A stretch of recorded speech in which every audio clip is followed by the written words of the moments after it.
Our top story, 5.5 years after it made headlines, it's judgment day in the sensational Aarushi Hemraj double homicide case today.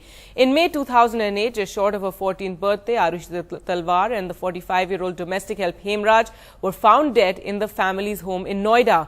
A special court in Ghaziabad will decide today if the dentist couple Rajesh and Nupur Talwar murdered their only daughter and domestic help. The case has seen many twists and turns from the first day. The prosecution case is based on circumstantial and forensic evidence as well as witness testimony.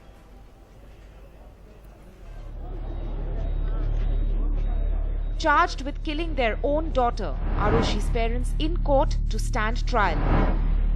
A trial that began 4 years after the murders. But even before the trial began, there were some shocking incidents, like this one. Aarushi's father, Rajesh Talwar, attacked on the court premises.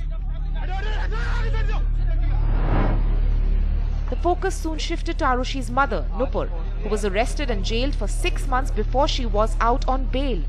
Trial was held up for over a year as the Talwars petitioned higher courts. In March 2011, they moved the Supreme Court that stayed criminal proceedings at the trial court.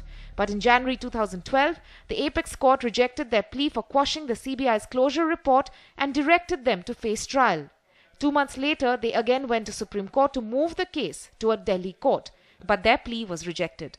Then Nupur Talwar filed several pleas in the Allahabad High Court and Apex Court, but was finally asked by the top court to surrender.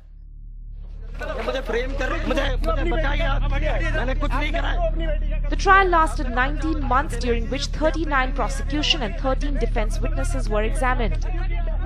The CBI argued that the Talwars had dressed up the crime scene before police arrived, that they deliberately hid Hemraj's body on the terrace, making it difficult for the police, and that the dentist couple misled the investigative agencies throughout. इस case में यही है कि इस case के circumstances ऐसे हैं कि इस केस में इन दो अक्यूज के अलावा और कोई भी व्यक्ति बाहर से आके कत्ल नहीं कर सकता। घर के अंदर 4 लोग थे, 2 जिंदा रह गए, 2 मर गए और बाहर से किसी की फोर्सिबल एंट्री है नहीं। सुबह नौकरानी आई तो दरवाज़ा इन्होंने अंदर से खोला, इसलिए सारा केस जो है वो इन्हीं के ऊपर ही है, चार्जेस जो हैं वो इन्हीं के ऊपर प्रूव हो रहे हैं। But the defense punched several holes in the CBI theory, asking, if the crime scene was dressed up, how come the bloodstains weren't cleaned?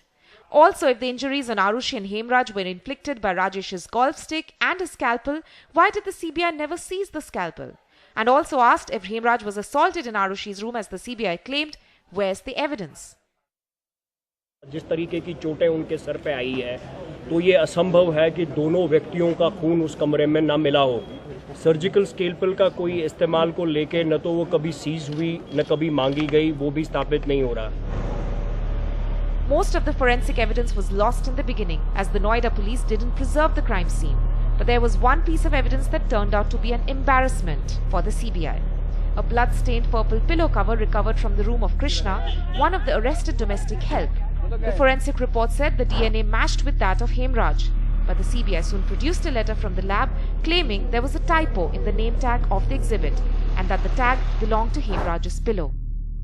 A letter which has been procured from the CFSL in Hyderabad to say that there was a typographical error. I mean, 3 years after you receive a report which damningly shows that Hemraj's blood stain is on Krishna's pillow in his house. The CBI, they says there is a typographical error. I mean, this is so inept, so shocking. And no culpability is being fixed. Nobody is being brought to book for this. This is extraordinary. The CBI gave a list of circumstantial evidence to present their case in court, whereas Talwar's lawyers mostly emphasized on the lack of forensic proof throughout the trial. The verdict will show which side was more convincing. In Noida, Tanima Biswas for NDTV.